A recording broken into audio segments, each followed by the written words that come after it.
Hey everyone, how's it going? So let's talk about Invincible, which is a new animated series. Obviously, it's based off of the comic book series made by Robert Kirkman, and this is also, I guess it's not made solely by Robert Kirkman, but yeah, Skybound is involved and stuff like that, and it is just absolutely... I've only watched the first episode and parts of episode 2, and I will post a review on episodes 2 and 3 combined, but I just thought I would do an episode 1 review and just give my thoughts on the first episode, because I do think, I don't know how episode 2 and 3 are going to go, but the first one definitely makes a statement. Those final 5 minutes go berserk.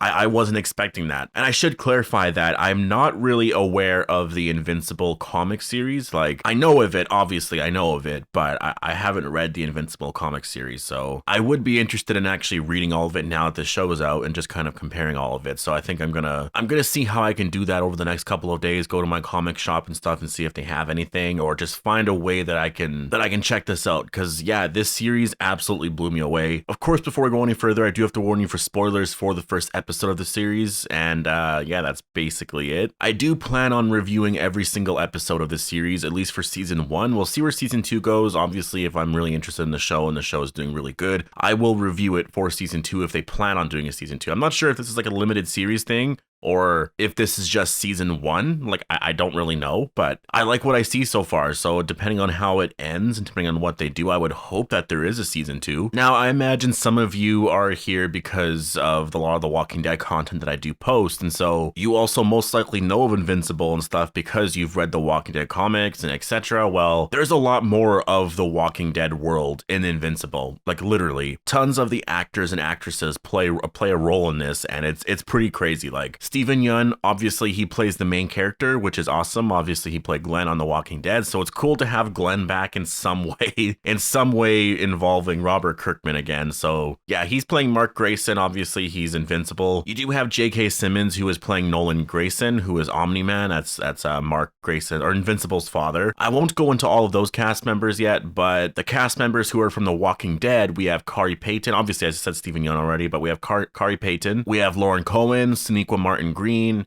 Chad L. Coleman, Michael Cudlitz, Lenny James, Ross Marquand, and that is basically, I think, it for the most part. And the characters that they play, I thought would play, I guess, a bigger role in the series, and maybe they still will, but it seems like Omni-Man just killed all of them, which that's the Guardians of the Globe, because Lauren Cohen, I know, plays War Woman, and she died in the very beginning, which was really shocking. So I think a lot of the Walking Dead cast members that were a part of this are already killed off, and like the most brutal way too. Like, it was just insane. Now let's talk about Steven Yeun playing the main character, Mark Grayson.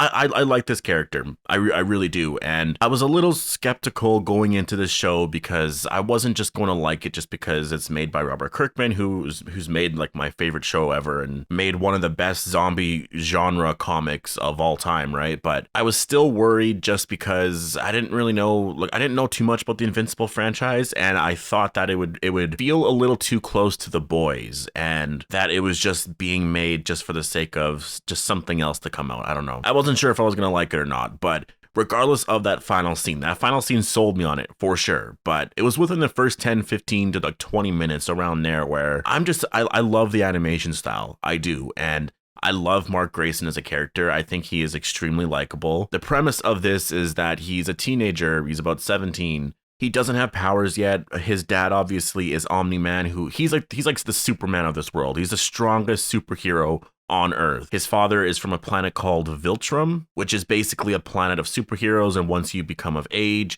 you're sent to another world or something to protect it. And yeah, Nolan Grayson came to Earth as its sole protector, married Debbie, which is Mark's mother. And so Mark is half of what his dad is, like half superhero and half just like normal human. And so he wants his powers. He's 17 and they still haven't shown up yet. Usually what his father says is once you start to go through puberty, that's when they start to show up. So it's like what, anywhere from like 10, 11, 12, 13, 14, around there, right? Like once you become a teenager. And once they did, like, I like the fact that they just kind of got into into it. It wasn't this whole slow progression of him realizing his powers. I thought that the episode was mostly going to focus on Mark Grayson getting bullied, dealing with some stuff of his father, this and that, and then at the end he does something where he just has his powers and he's just like, whoa, what does this mean? And then it's a cliffhanger for episode 2. Like, that's kind of how I thought it was going to go. That could be because I'm used to watching The Walking Dead and that's usually what they would do. But no, pretty early on he realizes he has his powers, and then it quickly from that point develops into he can fly, and then he finds the name he wants to stick with, which is Invincible, which I guess he kind of got from his father. The whole training sequence was a ton of fun. I like all of that, and the costume reveal, the name and everything. Again, I like all of that. The opening sequence I thought was great, which was the Guardians of the Globe taking on the Mauler twins. It showed off a lot of the action, and it really was the last that we were going to see of the Guardians of the Globe. And again, that's why I have to read a lot more of the comic so I know what to expect, because I know it's probably going to be loosely based off of the comic. They could be taking it directly, but for sure it'll be loosely based off of it, and they might go in different directions with certain scenes. I want them to do that with The Walking Dead. I think they can totally do that, because The Walking Dead's like the comic is totally different from the show in a lot of ways. Some characters die early on, some characters don't. Andrea surviving for how long she did, that would be amazing to see. Carol, she dies very early on at the prison arc. So, and she's also a totally different character. So to get that, having Sophia live, like, you can totally do that. And I hope Kirkman does. If this is very successful, do that. It depends, because I guess AMC could own the rights to it, right? So it's more on AMC to want to release something like that. But I think they totally could. I think it would be amazing. I think you can do the entire Walking Dead comic arc, because you're not going to have actors and actresses wanting to leave. You know, Rick Grimes is going to stay there until the end. To me, that's just awesome. So I think you can do that. Obviously, the show is not going to have Daryl, which is going to be weird, but that's normal for me because I've read the comic for how long, and he's just never been a thing. It would be cool too to just throw him in the animated series, right? Just to see what he would be like in animated form. But who would you get to voice them? Obviously, I don't think you would get the original actors to voice them. Although that would be cool if you did something like that. If you actually got them to read dialogue for that, because you can just do it over the phone. But that's also a pretty big commitment. Unless they want to go through the series within a couple of seasons, don't do 10 seasons of it. Just go like 3 or 4 and go through the arcs faster. And so Invincible, this first episode, absolutely, like the animation, the dialogue, I love it all. So I'm going to watch episode 2 and 3 most likely at some point today, and I'll post my review on that tomorrow. Next Friday, episode 4 will come out, and then I'll do my review then, and I'll just kind of keep going on and on from there. I will do teaser trailer breakdowns if they release them. I don't know if they actually do for like streaming services. I don't see it a lot. I mean, they could, I guess, release it on YouTube, but they don't normally do that a lot unless it's on like mainstream TV or like the movie. So yeah, we'll have to wait and see. But overall, this first episode blew me away. I think a lot of you guys would enjoy it. I think if you love The Walking Dead,